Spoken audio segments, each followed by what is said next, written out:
I think a big part of what made SuperRare interesting early on was like, hey, you don't need a gallery to represent you here. If you want to create and like sort of like, be the master of your destiny, like you can do that too. And so that's like, I think really trying to launch something new, which is Spaces, but also really improve the experience for, sovereign artists on the platform. Alejandro, how we doing, man? ¿Qué tal, Matt? So glad to be back on the podcast. Super excited. But let me ask you, who do we have on today? Well, man, really excited for today's guest. Very timely. We've got John Crain, the co-founder and CEO of SuperRare, one of the obviously earliest and most acclaimed crypto art NFT platforms, launched back in 2018, and really was sort of the ground zero for so many of the crypto art OGs like Xcopy, Hackatao, who have made waves in the space. SuperRare recently announced its 2.0 platform, which includes the Rare Curation token, SuperRare Spaces, SuperRare DAO, sovereign smart contracts, and we'll dig into all that. But what are you excited to hear about today, Alejandro? Wow, man, that sounds like a lot, bro. Especially, I think what I'm really most excited about is to learn how the governance is going to happen within the community at large with the token, with the DAO. And really, I'm really curious what he's going to, the forefront, the horizon of what he sees this growing into. 100%, man. It's going to be really interesting. Before we jump in, though, just want to remind you all to tune in to nftnow.com for our weekly newsletter. You can subscribe there. We break down the very active NFT markets and space into simple and actionable insights. So go ahead and sign up for that. And without any further ado, John Crain from SuperRare. John, so good to see you, man. I'm really glad to have you on the podcast. How's it going? Going great, Matt. Alejandro, it's a pleasure to be here. Big week for you guys. Yeah, absolutely. It's a week for the history books. Well, super excited about SuperRare 2.0, the Rare Curation token, Spaces, the DAO. We're going to get into all of it. But first, tell us a bit about the background story of SuperRare 2.0. How long have these sort of initiatives been in the works? I'd say, as high level concepts, quite a long time. We've always wanted to have, the greater community involved in curation inside the platform. And early on talked about, did it make sense to have, galleries within SuperRare or art collectives, and what would that look like? So yeah, it's, had been discussing it for quite a while. And then lots of the conversations around community governance and what that could look like. It slowly kind of just started to solidify, over the course of the last year. And we kind of just ran with it. Yeah, that's really interesting. Why was becoming more decentralized important to you and the team? And how do you feel this sets you apart from other platforms? Yeah. So as a very crypto native platform, we've kind of have had that in mind. That was sort of where we would end up, early on, big believers in non-custodial solutions. That's, kind of been part of the ethos, and really just thinking about what does Web3 enable that you couldn't do before? And so I think a big part of that is really experimenting with these concepts like tokens. What does it mean to have the community more involved? And so to us, that just represented the natural next step. And we sort of felt well, if we don't do it, we know somebody else is going to do it. And we're very excited about the idea. So fuck it. It should clearly be us. Totally. It's keeping with the ethos as well. Let's talk a little about the Rare token, because there's so much buzz right now in the community about it. I think it's a really interesting concept, as a curation token. Tell us a little bit for the listeners, a little bit about the utility and sort of the vision behind that token, and also what was the process of launching it like? I'm sure that must have been a really interesting learning experience. Yeah, absolutely. Generally, we've been following DeFi governance token launches, since I don't know, whenever DeFi became cool, it was a couple summers ago, DeFi summer, and loved the concept, but also felt there's low engagement. Like it sounds cool in theory, and then in practice, a lot of folks that we had talked to are like, well, it's challenging to get the community involved. Like you're not really, it's not necessarily something super interesting that people want to participate in. Like, whereas, thinking about SuperRare, something that's been, contentious from the beginning was the fact that it was curated, right? Early on, it was like, this should be open, like, screw you guys, you're gatekeepers. And, there was always this interesting back and forth where it was like, yeah, it is unfortunate. It can't be totally open, but there are benefits, right? Like the art's a little bit more thoughtful. It's more slow, like easier to kind of like digest and actually experience the art versus just being another content platform. And we felt like there's this really, a big challenge, but also an interesting opportunity to where if you could use the native token, the rare token, to let the community participate in governance of what people already like to talk about, which was like who has access to SuperRare, that could be a very interesting use case. And, I'm sure you guys are familiar with the concepts behind token curated registries, right? This idea that you could use tokens to curate lists. Like our general opinion was that, TCRs are super interesting. They're also a little bit complicated to understand. And so like starting very small. So like letting people curate a list, but, having more or softer guardrails.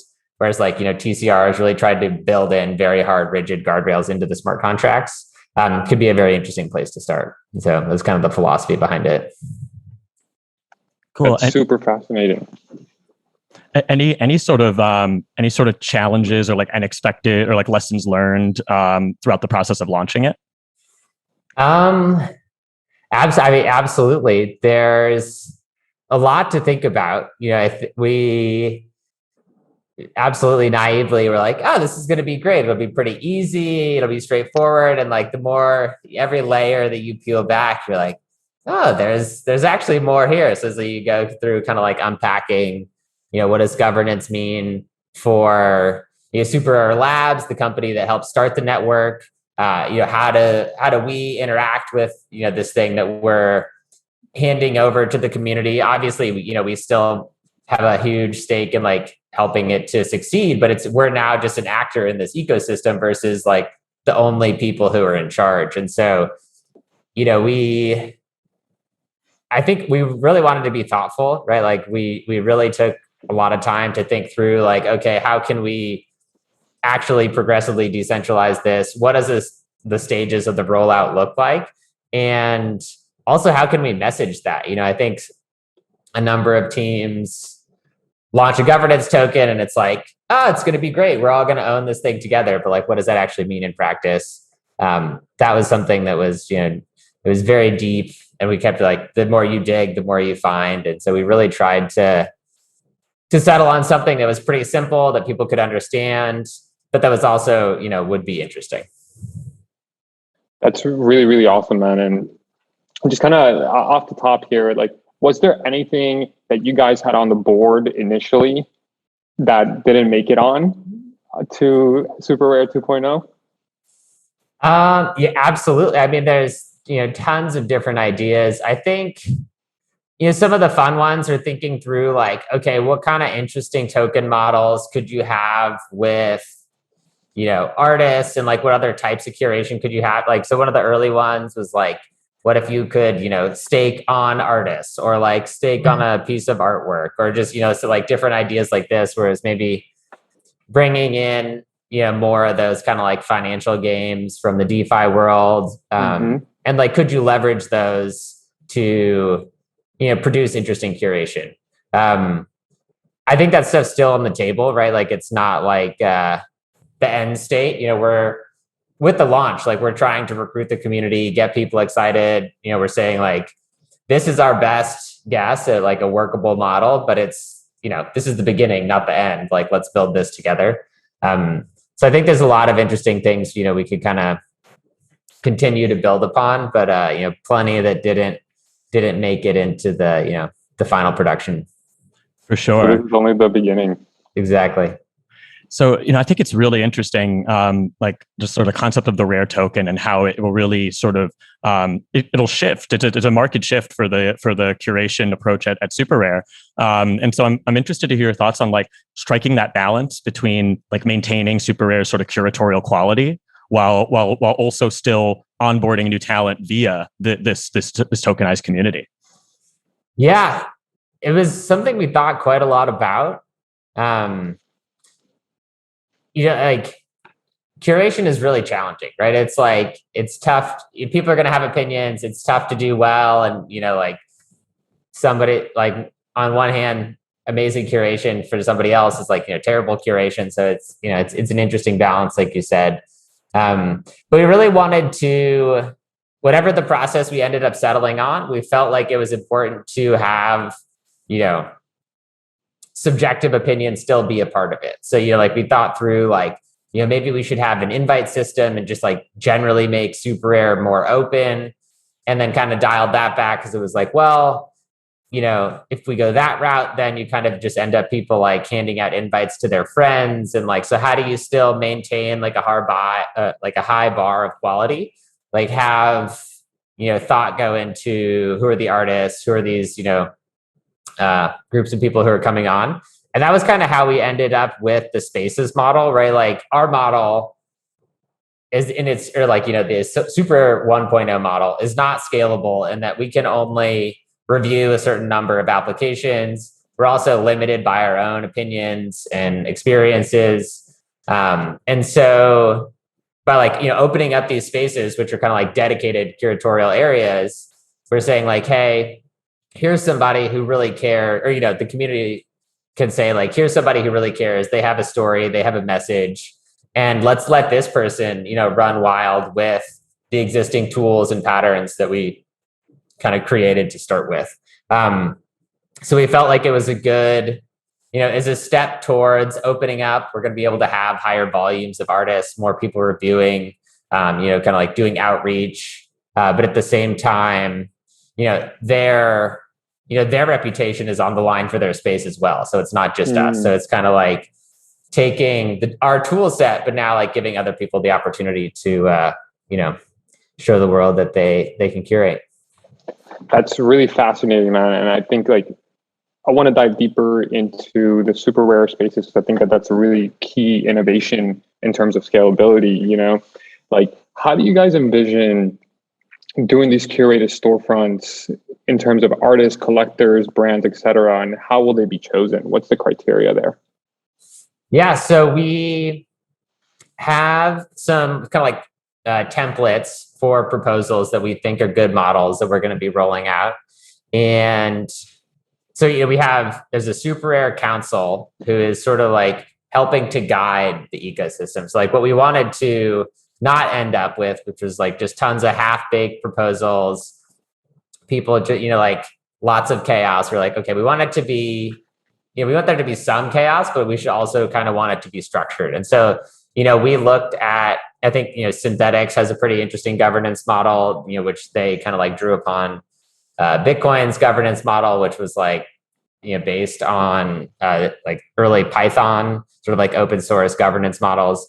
And so we like this idea about having like, okay, here's a group of people with high reputation who the community knows to kind of help filter and maintain quality, and then allowing people to then go vote. So the idea is that the council is going to ensure only high quality proposals go up to vote. So it's, they can reject something, say like, this isn't done. It's, it's not finished. It's half baked. But then high quality proposals are going to get put to vote on, I think, a bi-weekly cadence. So there'll be sort of like a proposal period where people are kind of reviewing those proposals. Mm-hmm. Some will get selected and actually go to vote. And then we'll be slowly onboarding spaces from there. That's really interesting, man. I love how you're building upon governance in terms of historical, but also looking forward and seeing that council and how clearly the process is very clear, right? So there's not going to be any like black boxes involved. Like, hey, it's going to be a 2-week thing, proposals, here's that. That's really wonderful. In terms of that, I think this is a great segue to speak about the DAO aspect of the in terms of that context. Like similarly to that governance, how do you envision collective governance within the SuperRare DAO context? Yeah, so DAOs, they're certainly a hot topic this year. They're super fascinating. I think it's an incredible way for people to organize, right? Especially, like we have this tool, the internet, right? Like, this is a new way for people to orient themselves around a shared goal and mission.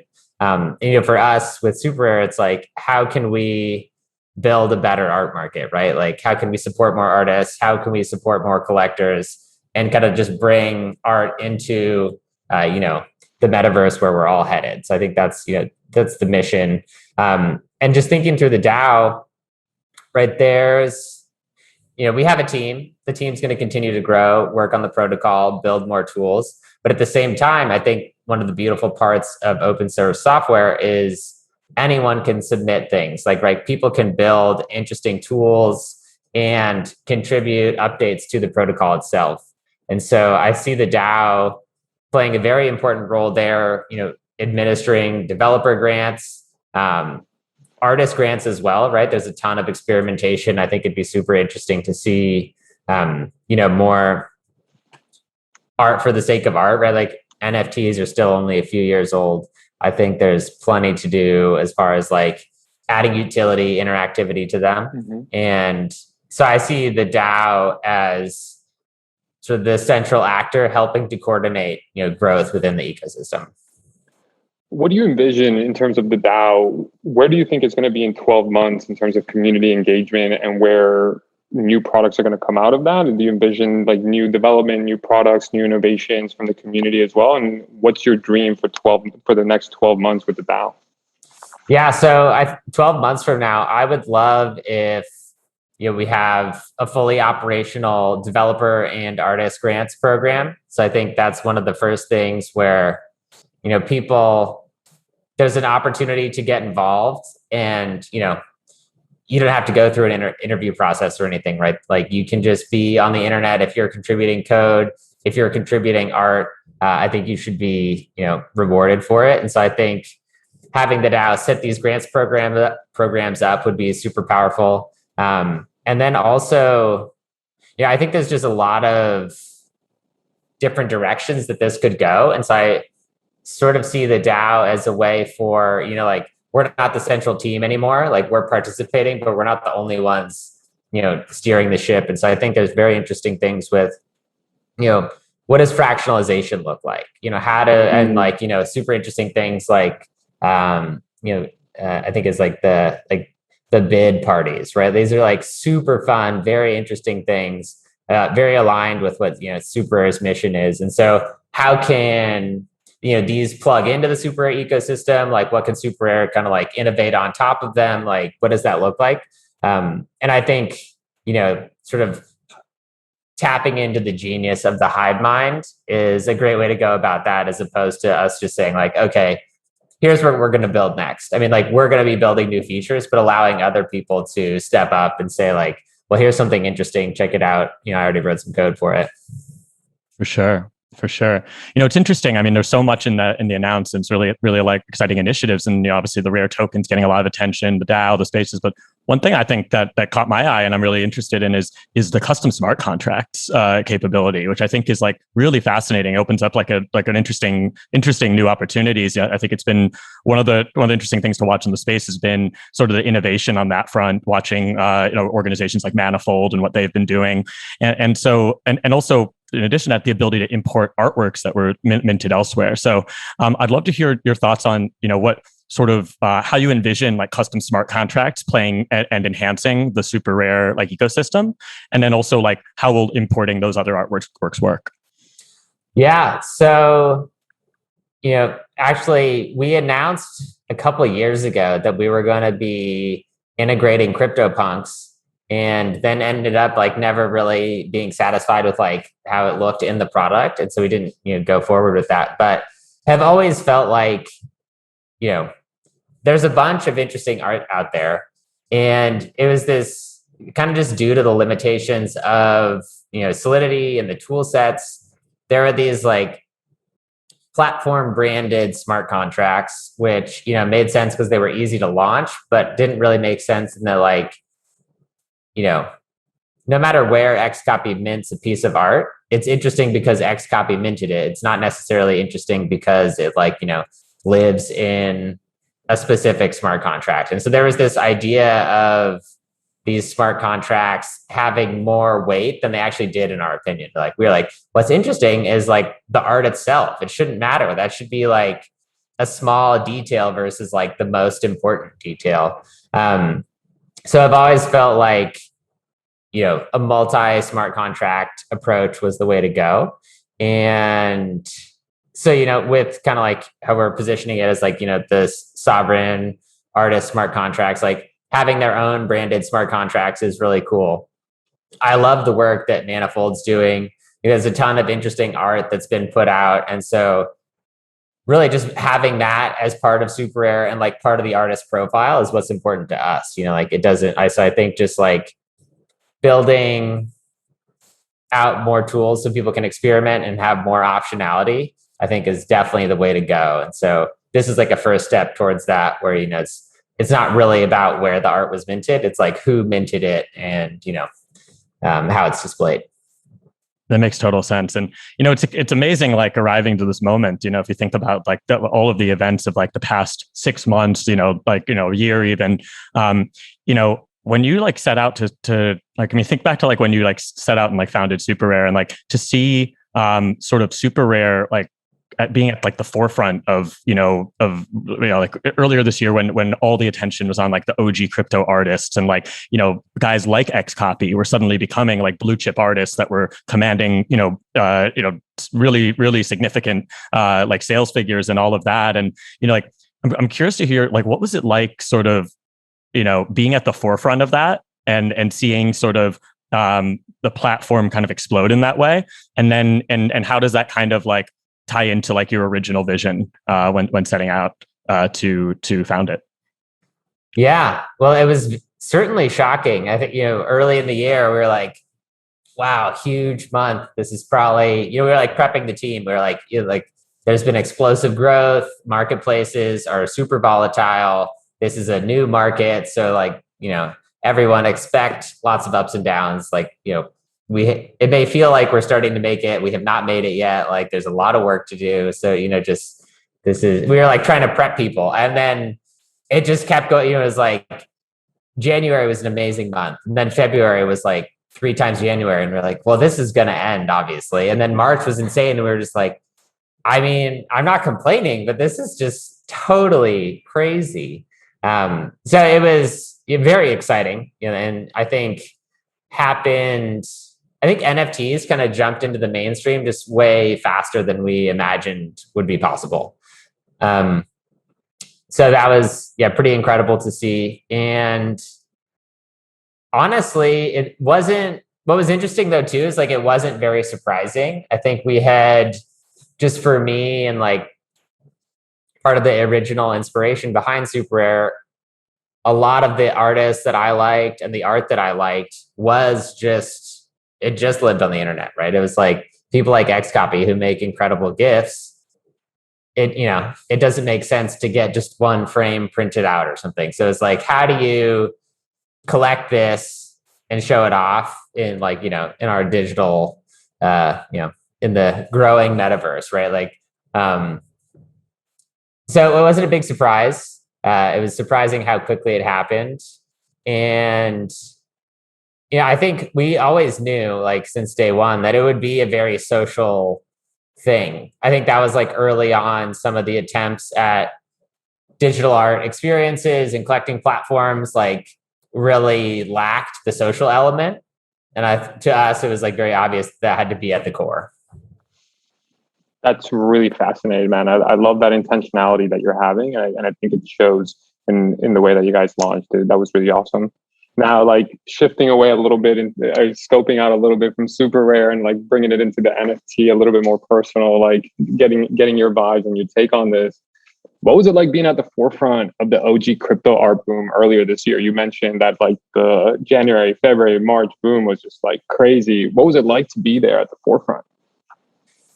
I mean, it was certainly an honor and a privilege, right? It was just, early on, we were like, just a bunch of people hanging out in a Telegram chat, buying art from each other.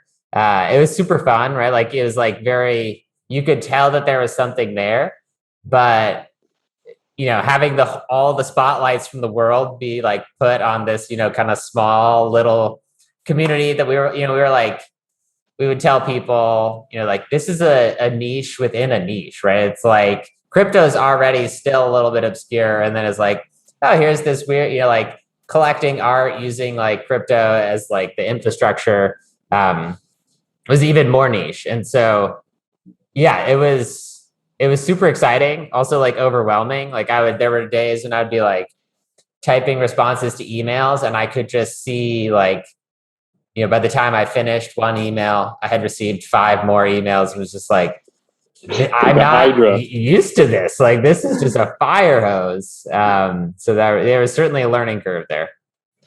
One thing I'm curious to get your thoughts on, and I think it's really interesting, and is I remember we had a conversation with Sarah Zucker on our podcast a while back, and she said something that I hadn't thought about, which was that like, those early days in SuperRare when like people were, it was like a sandbox, almost like people are just playing around, uploading things for fun. Like, it wasn't really a financial calculus that was going on like in a major way. You know what I mean? It was like people were kind of, I think like a lot of people were trading with each other, things were selling for like small amounts and all this. And she thought, that once the boom happened, sometimes some of like the OG, like early crypto artists were kind of in some ways underserved by the fact that like their last price looked small because of it being there.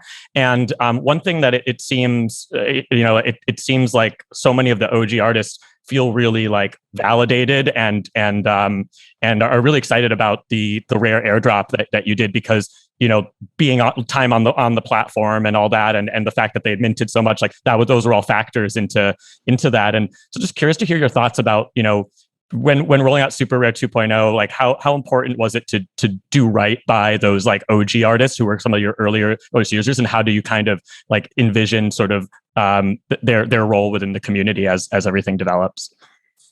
Yeah, I mean, they were, they really are super rare, right? Like, we felt just lucky to have, I think a big part of it was kind of like right time, right place. We had the right skill set and the interest to go build this, crazy art platform. But at the same time, they were taking a huge risk. They were like, this random dude's hitting me up on Twitter. Like, he's just like keeps bothering me about this like NFT thing. And yeah, so, like it's still amazing, like when new artists join, but early on, right, it was like, holy shit, a new artist joined this week. This is awesome. Like, I'm so excited. It's like, I wrote some software. This person made $50 using the software. Like, that's pretty cool. And so, yeah, and I think, Sarah speaks to it pretty well, right? It was this very like tight knit, like it was a lot of fun. No one was taking it too seriously. And it really did kind of feel like, this distributed, friend group or family of sorts.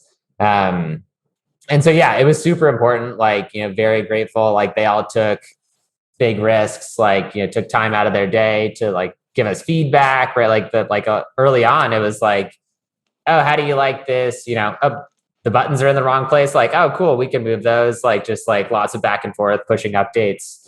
And so, yeah, it was very important that like people who were there early, were rewarded for it. And I think that's like a big part too, right? Like, we wanted to, with the announcement, really make it clear that like, yes, we're adding spaces and we think this is super powerful, very interesting. But at the same time, I think a big part of what made super interesting early on was like, hey, you don't need a gallery to represent you here. If you want to create and like, sort of like, be the master of your destiny, like you can do that too. And so that's like, I think really trying to launch something new, which is spaces, but also really improve the experience for, sovereign artists on the platform. Dude, that's really awesome. I love the master of your own universe concept there. That's really great, like empowering the artists. So shifting over in terms of the current marketplace, like What are your thoughts on the current dynamics around blue chip crypto artists and one-on-ones? Well, so I think it's a trend that's going to continue. I think for us early on, we loved, like fun fact, like we actually did, there's a couple editions on SuperRare, like really early ones. And then we were like, wait, I don't think this makes sense. So like love the idea of an NFT being a one-of-one piece of art. And really, if you want collective ownership, our opinion, or like my personal opinion is something like fractionalization probably makes more sense there versus like numbered editions of an NFT. And so I think, the market that's evolved around OGs and one-of-ones is going to continue to grow. Just like if you look at other art movements, right? It's like the people who were there really early have solidified their place in art history. And I absolutely believe, all the artists that have been on SuperRare are really part of NFTs coming into their own, and 100% are going to be part of, it's going to be in the history books, whether or not they get printed out or their digital history books, we'll see. But I love that. Yeah, I feel as though these OG crypto artists are will be like the old masters for a whole new movement. 100%. Yeah, exactly. Yeah. Like, 20 years in the future, you have an X copy on your profile and whatever Metaverse tech we're using. People are going to notice and appreciate that. That's actually an interesting thing. I just thought of, talking about like the Metaverse as well. What sort of is SuperRare's sort of plan and strategy for how you want the platform and the community to sort of like grow and thrive within these virtual worlds that are becoming increasingly popular? Yeah, I mean, I love kind of like the DeFi money Legos metaphor. Like, I think it applies very well to what the metaverse is going to look like.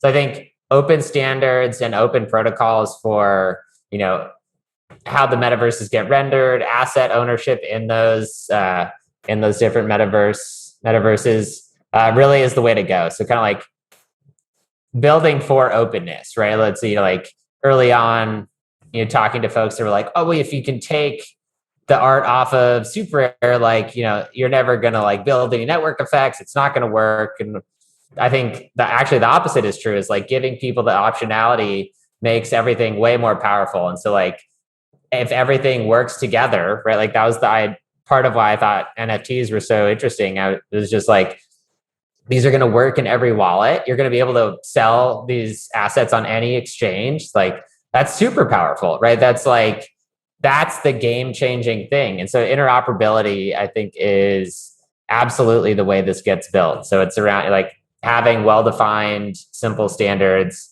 and interoperability across the board. That's super interesting. And just like before we close it out, you gotta give us the alpha here.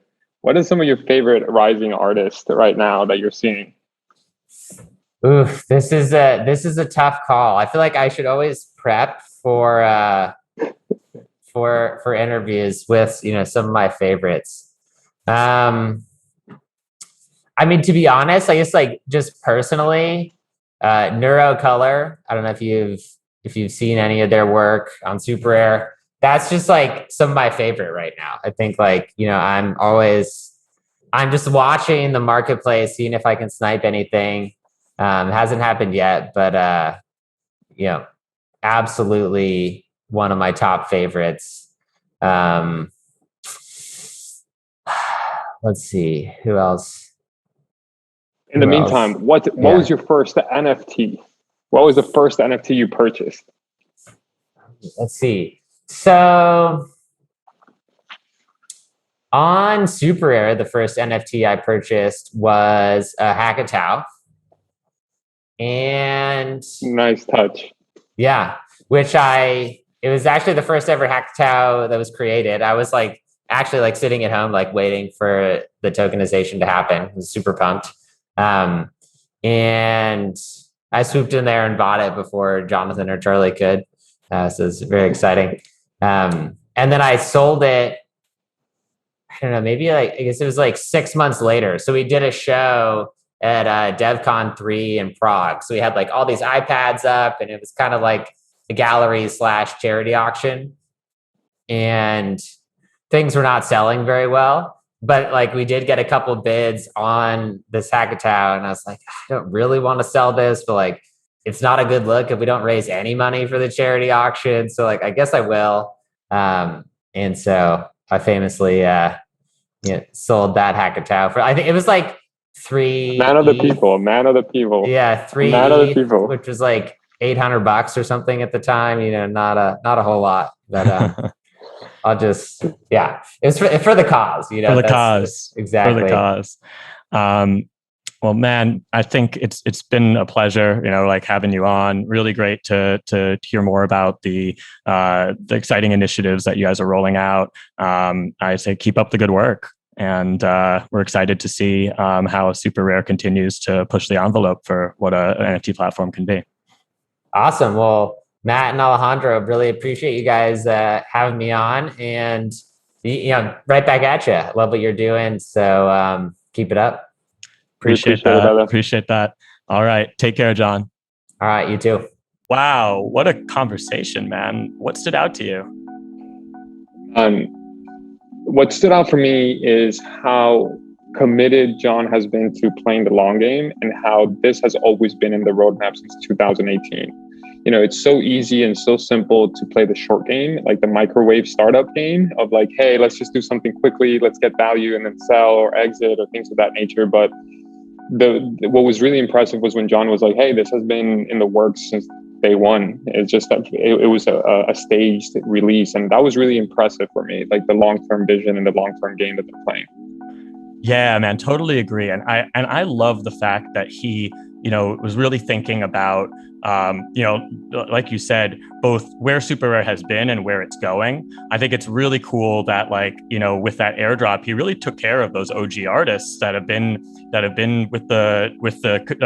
staple of the community and that have been using the platform since the very beginning. I mean, it's important to remember that, for every Xcopy and Hackatow who are doing 6-figure, 7-figure sales, there are a lot of OG artists out there that are not doing those kind of sales on the regular, and their contributions were still really important too. And I do think that the airdrop is a really kind of it was a great gesture that is both has amazing symbolism, but I think could also be really materially important and potentially life-changing for some of those artists. So I'm really excited to see what SuperRare has in store, and very excited to be along for the ride. Absolutely. I think they set up the gold standard for how things are going to happen, man. It was so smooth, so intentional, and the community reception, man. It was like just wild. Discords were going crazy. Twitter was going wild. Telegrams, everybody was just blowing it up. And it was just really great fanfare to see that NFT native community really supports the NFT native platform and vice versa. That little like flywheel was really powerful to see. Absolutely. Well, thank you all for tuning in to the NFT Now podcast. We will catch you next time.